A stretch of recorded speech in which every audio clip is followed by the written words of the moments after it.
Bien, con respecto a Rifar el Corazón ya hablamos. Vamos a hablar ahora de otra obra, una de las, podríamos decir, una de las últimas, porque la escribiste en el 2009, que es Los Raros. ¿Cuáles te parece a ti que son aquellos aspectos fundamentales de la obra desde tu punto de vista como escritor? Bueno, Los Raros es bueno que hagas esa pregunta, porque cuando la lean van a ver, es una obra escrita por encargo. Es decir, no salió, no fue mía, ¿no? Una decisión tuya, una necesidad de escribir esa obra. Estaba el grupo Espejo, que necesitaba una obra con dos personajes, una mujer mayor y un hombre joven, y me vinieron a preguntar si tenía algún texto así. Como no tenía, yo dije, ¿por qué no nos reunimos, improvisamos, tiramos la idea, y yo les escribo el texto como a medida? Entonces, quedamos así, nos reuníamos los jueves y ellos improvisaban o hablábamos de cualquier asunto y yo tomaba notas. Lo que voy a que Los Raros, pese a que fue una obra de encargo, yo siento que es una de las obras más mías y más personales, y donde hay más cosas de Dino Armas persona que en otras obras. Increíblemente, porque tendría que ser al revés, tendría que tener más de la actriz y del actor que la improvisaron que del autor que en un momento quiso dejar de escribirla, ¿no? Los Raros es una obra que yo la clasifico como dentro de las parejas despareja. Es una madre y un hijo con una relación muy perversa. Además, una obra donde son solo dos personajes y está llena de conflictos. Debe ser la obra más compleja que yo he escrito y más difícil de hacer, inclusive, más difícil de dirigir, más difícil de actuar, porque en esas dos personas tienen un mundo de vivencia los dos, un mundo de conflictos, y tienen historias muy complejas, madre e hijo, tanto que y uno de los dos tiene que morir. Es como un combate, te diría, para definirlo de alguna manera, entre madre e hijo, entre fuerte y débil, entre ausentes y presentes, que se tiene que resolver de alguna manera trágica, porque no hay manera de resolverla sin que uno de los dos desaparezca. Hay temas puntuales que te diría que a mí me interesan, tensar la cuerda hasta la relación entre madre e hijo, hasta dónde se llega, ¿no? Inclusive hasta lo sexual, porque llevando a ver, ¿cómo uno puede tensar la cuerda del amor entre madre e hijo, o hijo y madre, que puede llegar a ser de una manera perversa, ¿no? Cómo se pierden los límites y cómo se borronean los límites. A mí me gusta trabajar esas cosas al límite, ¿no? Casi al borde de ponerle, si hay un género del melodrama. ¿Qué es melodrama? Cuando el personaje se desgarra y muestran todo su interior y que de una manera muy extemporánea. También me gusta de Los Raros esa cosa de que los dos personajes no pueden salir de la casa. Tanto el hijo, que además lo expresa, que tiene miedo al exterior, como esa madre que hace unas incursiones hacia afuera, pero muy pocas. Entonces el conflicto es entre ellos dos y en esa casa.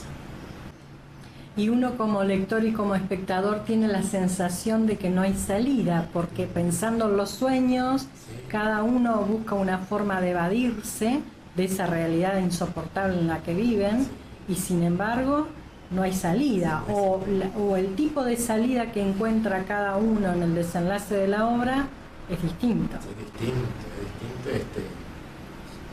¿qué te diría? Pero además ellos se necesitan, eso es lo tremendo, ¿no?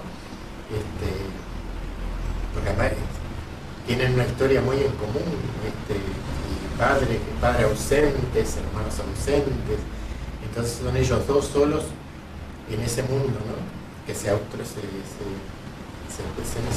Yo no sé cómo explicarlo de otra manera, pero fue una obra que me gustó más después que la leí que mientras que la escribía.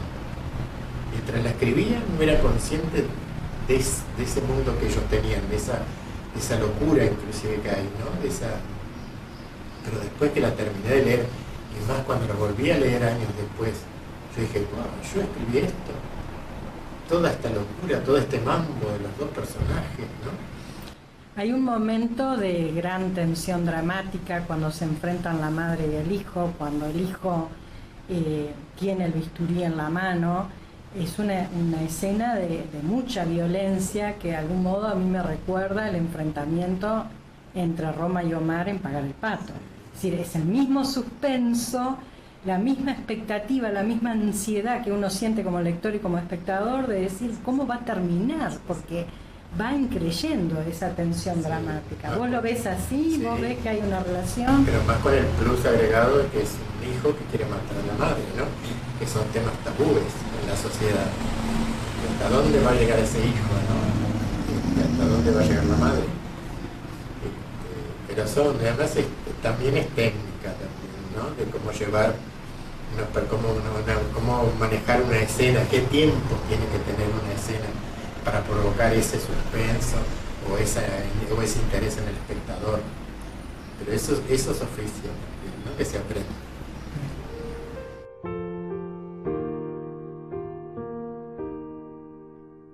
Los raros. Bueno, es otra de las obras que antes que nada me atrae por el título, porque, digamos, ¿quién es raro? Y yo soy partidario de decir por todos lados que raros somos todos, desde el punto de vista que cuando decimos que alguien es raro es porque es diferente, y cuando decimos que alguien es diferente no nos damos cuenta que nosotros también somos diferentes. Todo el mundo es diferente, y eso es lo lindo, digamos, una de las cosas lindas de la vida, las diferencias. Lo que pasa es que a veces cuando la diferencia es muy marcada, no la entendemos bien y entonces por ahí aplicamos el adjetivo raro. Y marginamos, y por discriminamos. supuesto, separamos porque no terminamos de entender, no aceptamos, atacamos, separamos, nos reímos, nos burlamos, criticamos, bueno, todo ese tipo de cosas. Entonces, desde ese punto de vista ya me atrajo la obra, porque siempre digo, raros somos todos, distintos somos todos, y bueno, hay que defender a cada uno en esas diferencias, en esas rarezas, porque de esas rarezas nace lo mejor de la vida. Por supuesto que a veces podemos estar equivocados en esas diferencias, en esas rarezas que tenemos, pero para eso está el diálogo. Nunca tiene que venir la discriminación por ahí, ni la burla, porque quien más, quien menos, todos somos raros a través de la historia. Los raros han hecho de pronto que el mundo progrese, porque si todos fuéramos iguales sería la monotonía total. Entonces, raro es el que tiene una actitud diferente, una reacción diferente, el que emprende una vida diferente, y bueno, eso está muy bien, digamos, creo que mientras no le haga mal a otro, al contrario, capaz que a la larga y a la corta, eso va a resultar en beneficio de los demás. Por eso me gustó que hubiera una obra que se llamara Los Raros, y que esos raros fueran personajes que uno puede entender. Entonces está demostrando que si como lectores o como si espectadores entendemos a esos raros, bueno, estamos entonces, tenemos la posibilidad de entender a los raros que están alrededor nuestro, y también en el fondo entendernos nosotros mismos, porque nosotros somos raros, cada uno de nosotros es raro.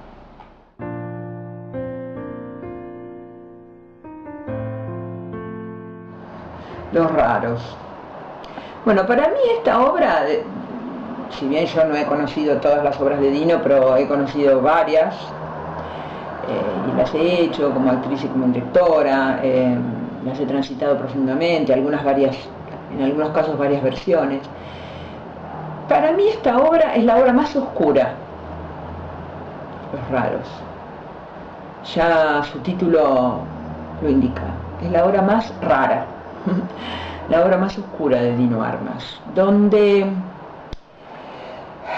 yo personalmente no encuentro luz en esa obra. Es decir, es una obra gris oscura, si uno le tuviera que poner un color. Acá no hay claroscuros, acá es gris oscura la obra. En todo caso, el color en la obra en general, digo, ¿no? El color se lo podrían dar algunas anécdotas que se cuentan de la belleza pasada de la protagonista femenina, de Rosa, cuando ella era reina de un club de barrio y había ganado un premio para ir a ver a Sandro a Buenos Aires, y ahí aparece una cosa colorida y cuando ella recuerda o canta las canciones, digo canta porque yo en la apuesta que nosotros hicimos yo cantaba las canciones de Sandro, pero después la obra es oscura en su totalidad, es decir, yo diría ni siquiera es grotesca, es decir, yo podría decir, después hablamos más adelante sobre el personaje de Rosa, pero que por ahí Rosa podría tener algunas características grotescas, pero en general la obra es una obra oscura, es una obra gótica, casi diría, ¿no? Ahora a la distancia, digo, porque nosotros la hicimos en el 2009 y la verdad es una obra gótica. Si uno tendría que pensar a esta altura, cuando ya han pasado 5 años, relacionarla con algo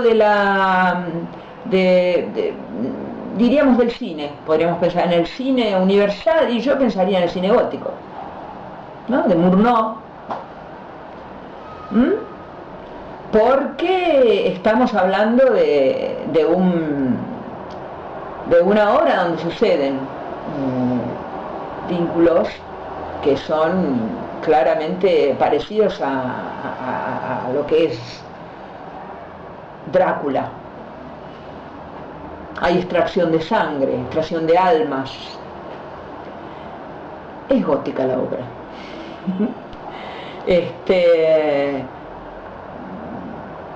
Y tiene un transcurrir, sí, si bien tiene un transcurrir, no sabemos muy bien cuánto tiempo pasa.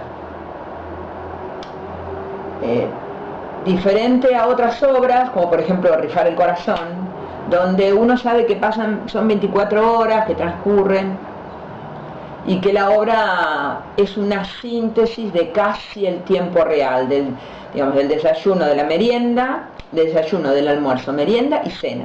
En este caso, en el caso de los raros, donde también hay desayuno, almuerzo, merienda y cena, igual que en Rifar el corazón, en la estructura dramática superficial que le da el autor, cuando uno se introduce en el material, se da cuenta que no hay tiempo en lo profundo, ¿no es cierto? La punta del iceberg que te dice que son 4 momentos del día. Pero si uno se introduce, de hecho nosotros en nuestra puesta en escena, eso se sacó, no se tuvo en cuenta, porque en nuestra investigación sobre el material nos dimos cuenta que había algo más profundo que eso, aunque obviamente si viene un director y lo quiere hacer transcurrir en un día, perfectamente posible es.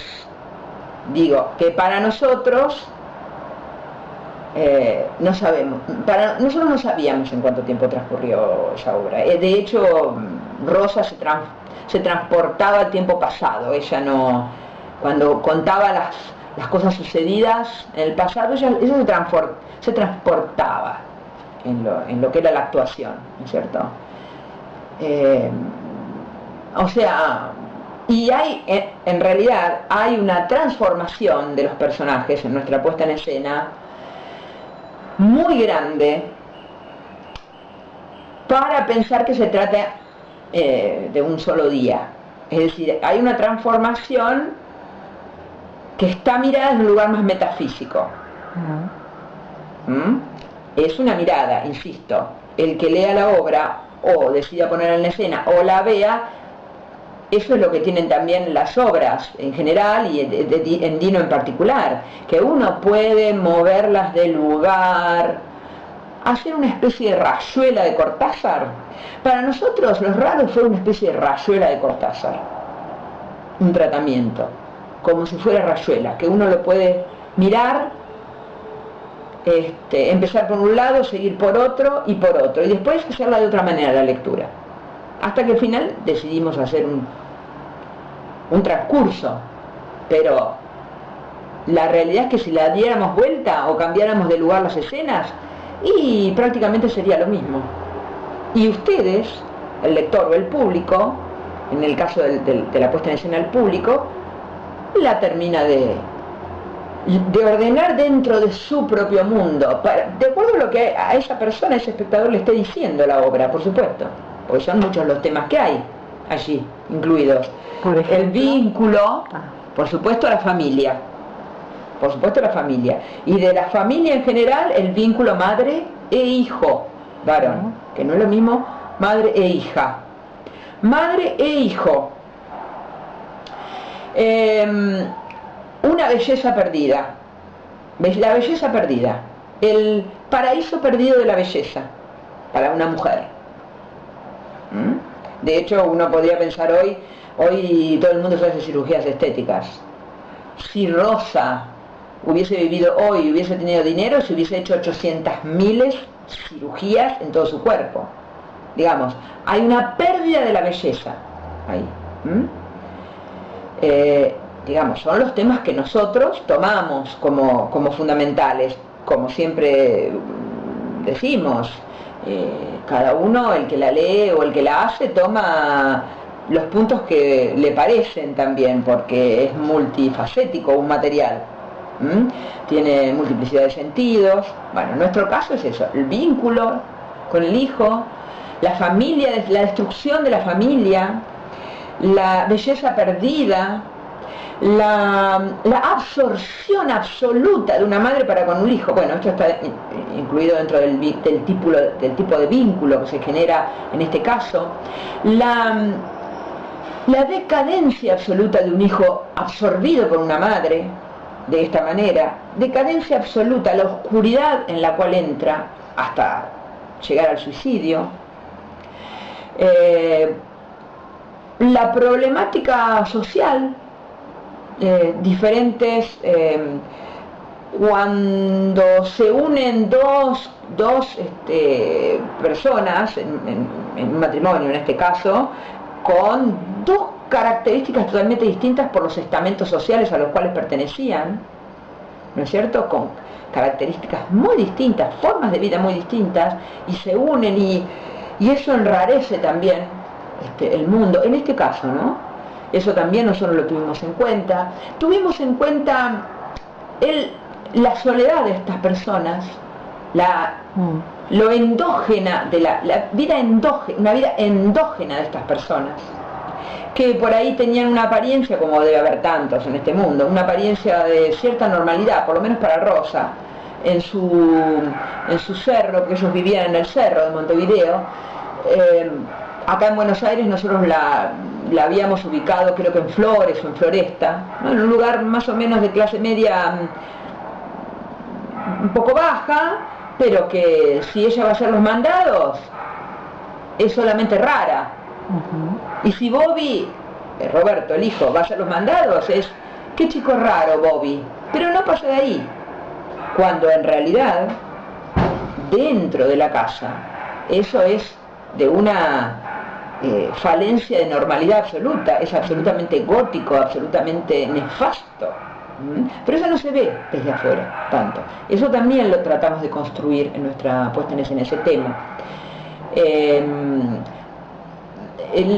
La pérdida del amor para Rosa, ¿no? La pérdida del amor, el abandono que hace su marido, cuando el marido la abandona, al cual ella amaba, y estaba unida de una manera, de un amor que quizás después podríamos analizar, quizás no es tan sano, no importa, pero ella está unida a ese amor.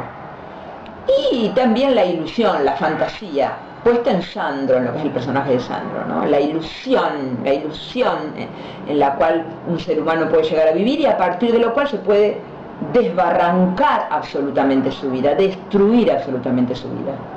Bueno, hay más, pero esto creo que son los temas que nosotros tomamos.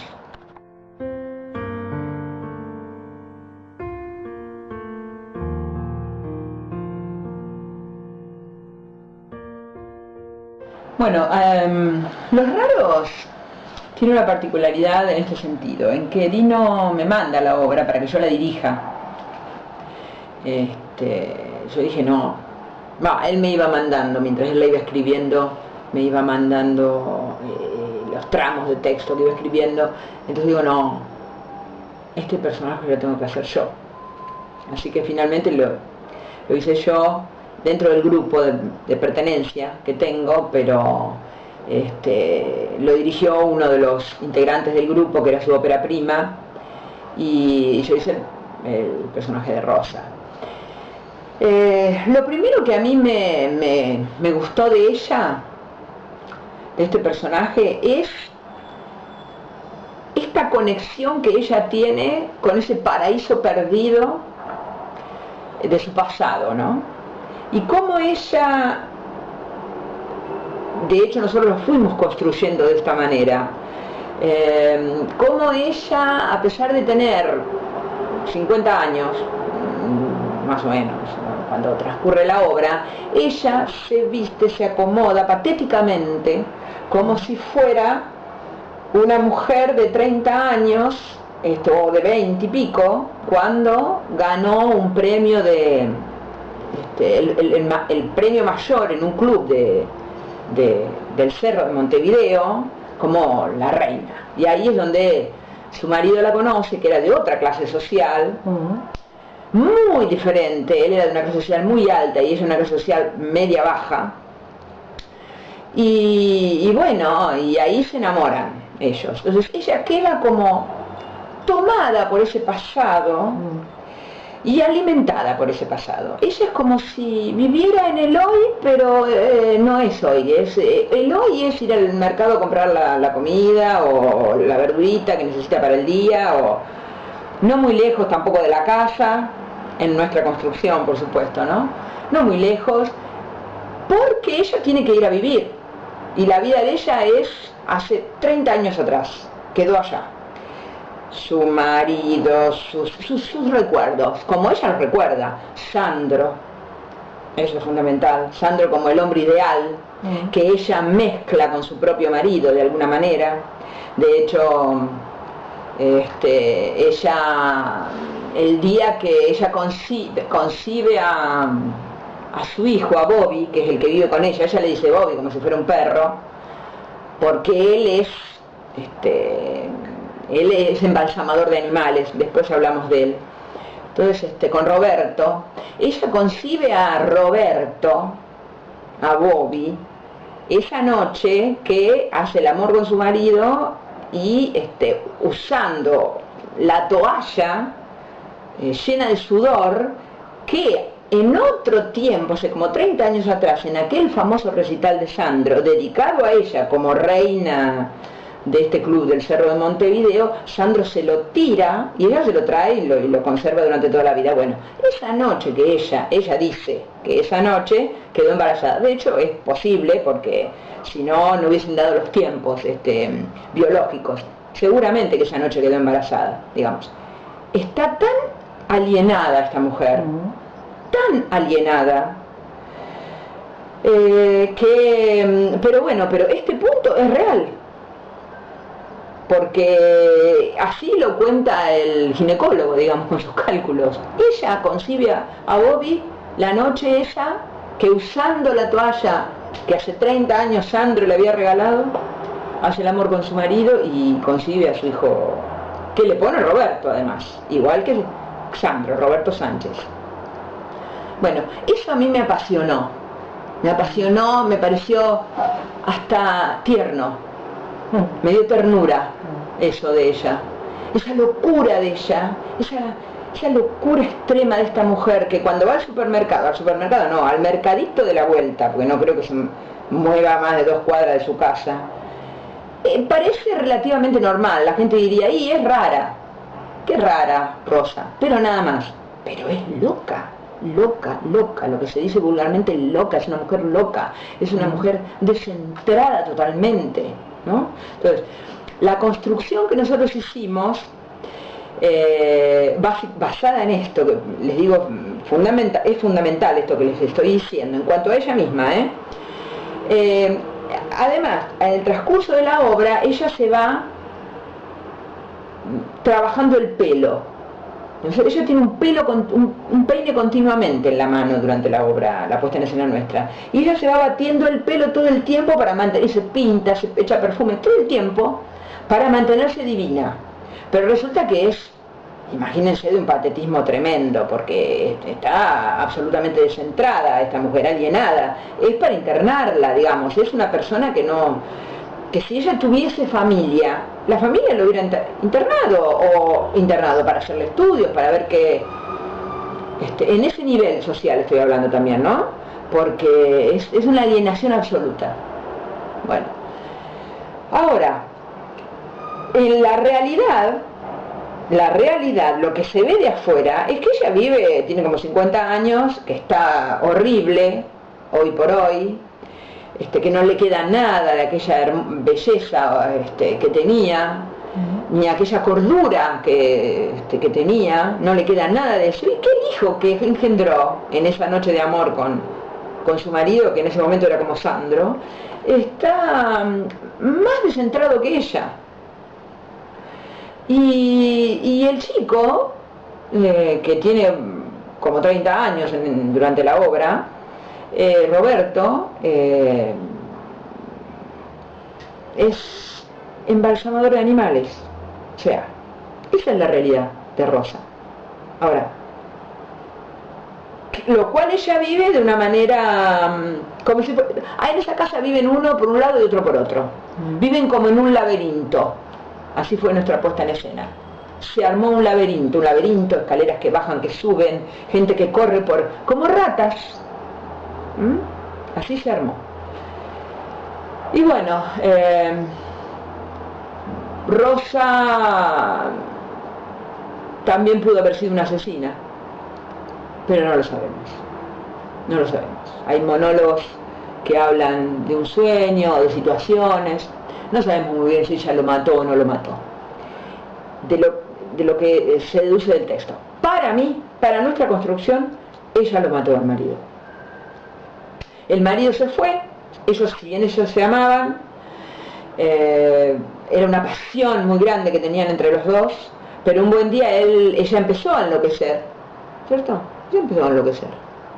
Entonces ella era muy celosa, entonces él un buen día la dejó, se fue con otra, sencillamente, se fue con otra. Ella lo siguió, hasta que ella averiguó por todas partes, hasta que consiguió la dirección de la mujer donde él, con quien él se encontraba, ella fue, lo siguió y lo mató.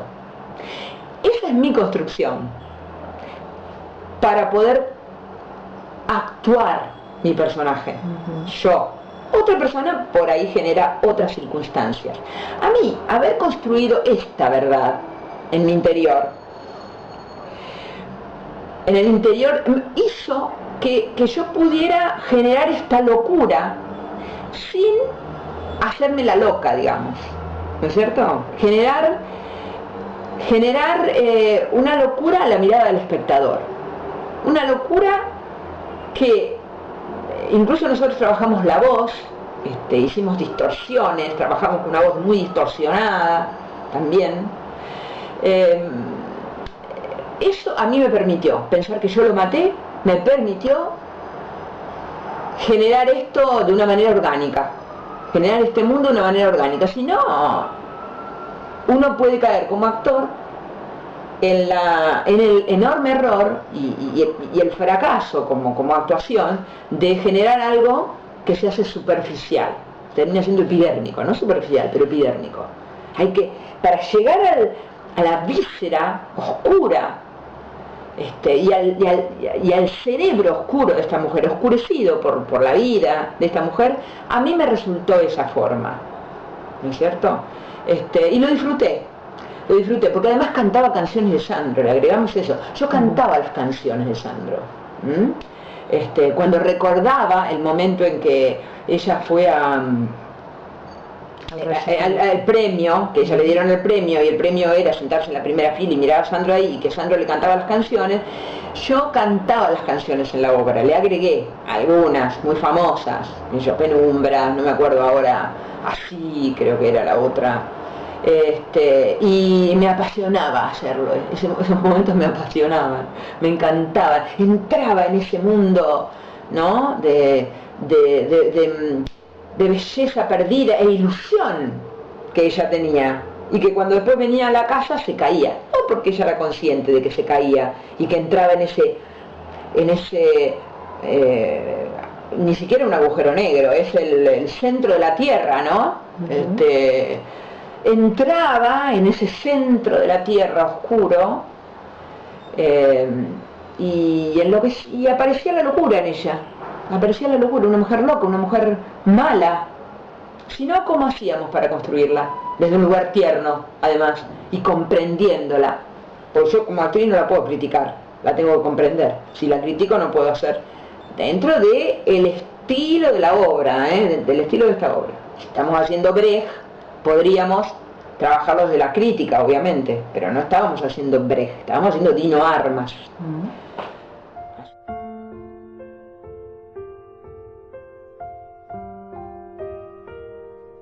Qué difícil que es recordar esta obra, ¿no? Este vínculo con este hijo. Hay dos momentos a los cuales me voy a referir entonces de la obra como claves en cuanto a lo que es el vínculo entre estos dos personajes.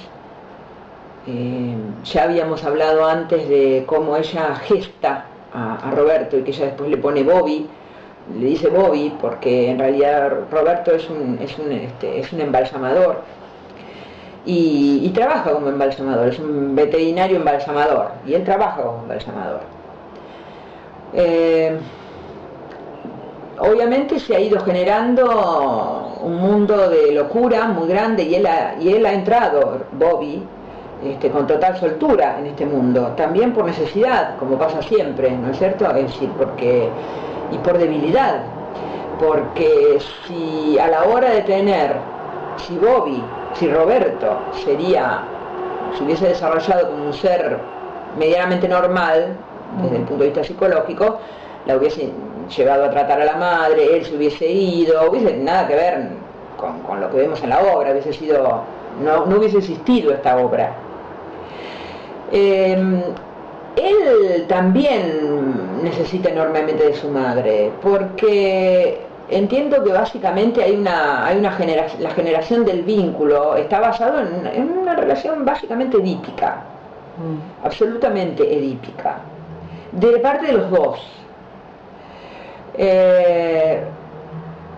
con lo peor, digamos, desde la peor arista, desde la lista de la incomunicación, del odio, de la oscuridad, de todo lo que tiene que ver con la oscuridad.